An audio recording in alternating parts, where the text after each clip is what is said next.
नमस्कार, India news in खबर में आपका स्वागत है। मैं विद्या शंकर तिवारी हूँ। लॉकडाउन 5 के लिए गाइडलाइंस होम मिनिस्ट्री ने जारी कर दिया है। अब आप जानना चाह रहे होंगे कि आखिरकार इसमें क्या क्या इजाज़त मिली। तो एक बात एक लाइन में समझ लीजिए कि जो कंटेनमेंट जोन हैं उनके बाहर ऑलमोस्ट सभी चीज़ें खुल जाएंगी। क्या नहीं खुलेंगी पहले ये जान लीजिए। उसमें जो है अभी मेट्रो रेल को इजाज़त नहीं दी गई है, इंटरनेशनल फ़्लाइट को इजाज़त नहीं दी गई है, और जो जिन चीज़ों को अभी इजाज़त नहीं दी गई है उसमें और शामिल है जैसे कि इंटरनेशनल मेट्रो हो गया, सिनेमा हॉल हो गया, जिम्नाजियम हो गया, स्विमिंग पूल हो गया, इंटरटेनमेंट पार्क्स हो गए, थिएटर हो गए, बार्स हो गए, ऑडिटोरियम्स हो गया, असेंबली हॉल्स हो गया।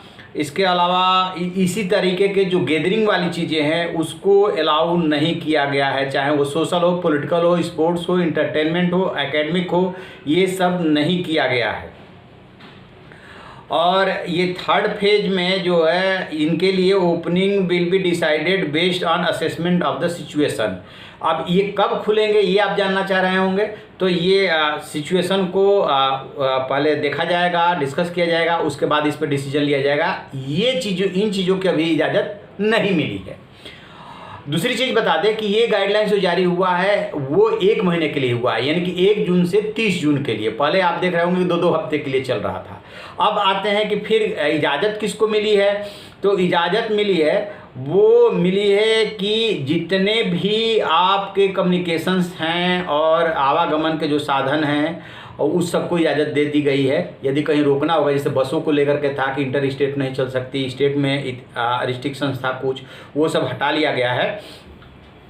तो लेकिन ये सब चीज़ें कब से खुलेंगी? 8 जून से। ध्यान रखिएगा, 1 जून से नहीं, 8 जून से। 8 जून से क्या क्या खुलने जा रहा है? रिलीजियस प्लेसेज, धार्मिक स्थल, मंदिर को लेकर के मांग हो रहे थे, तो इसमें रिलीजियस प्लेसेज इस्तेमाल किया गया है, इसलिए मंदिर, मस्जिद, गुरुद्वारा सब शामिल होगा इसमें।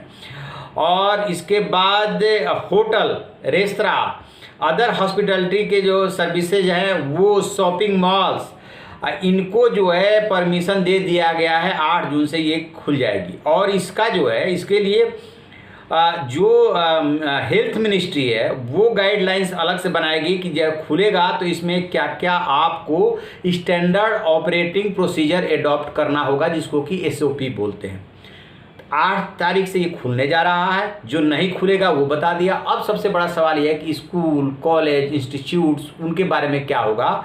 तो इनके साथ साथ और चीज़ें भी है जो मैंने आपको बताया। उसके अलावा तो उसके बारे में ये कहा गया कि ये सेकेंड फेज में school, college, educational training, coachings, institutions, ये सब इसके बारे में डिसीजन होगा। जो इसमें स्टेक होल्डर्स है, जैसे मान लीजिए पेरेंट्स है, स्टेट गवर्नमेंट है, यूटीज हैं, ये आपस में कंसल्टेशन करेंगे, मिल बैठ के बात करेंगे, और उसके बाद जो फीडबैक आएगा उसके आधार पे इनको खोलने का डिसीजन जुलाई से लिया जाएगा। तो ऑलमोस्ट 2 बातें एकदम क्लियर हो गई है। 8 जून से ये चीज़ें खुलने जा रही है, और उसके बाद जुलाई में स्कूल, कॉलेज की पूरी उम्मीद है कि खुलने की इजाज़त दे दी जाएगी। और जो नहीं खुलेगी वो भी मैंने आपको बता दिया कि ये चीज़ों के बारे में, जो जैसे मेट्रो बंद है, इंटरनेशनल फ़्लाइट बंद है, और जो भी सार्वजनिक गैदरिंग की चीज़ है वो सब बंद है। उसके बाद फीडबैक जो आएगा, असेसमेंट आएगा कि इस 1 महीने में या 2 महीने में क्या डिसीजन होता है, उसके आधार पे वो डिसाइड किया जाएगा। तो ये है होम मिनिस्ट्री की गाइडलाइंस। और उसके बाद ये कह रहे हैं कि बाकी सब चीज़ों के बारे में काफ़ी हद तक स्टेट को जो है उसमें आज़ादी दे दी गई है कि आप अपने से डिसाइड कर सकते हैं कि कैसे करना है। ये रहा पूरा 1 महीने के लिए गाइडलाइंस। ये है लॉकडाउन 5। तो आप ऐसी खबरों के लिए देखते रहिए हमारा डिजिटल चैनल इन खबर। Thank you. इन खबर चैनल को सब्सक्राइब करें और बेल आइकन दबाना ना भूलें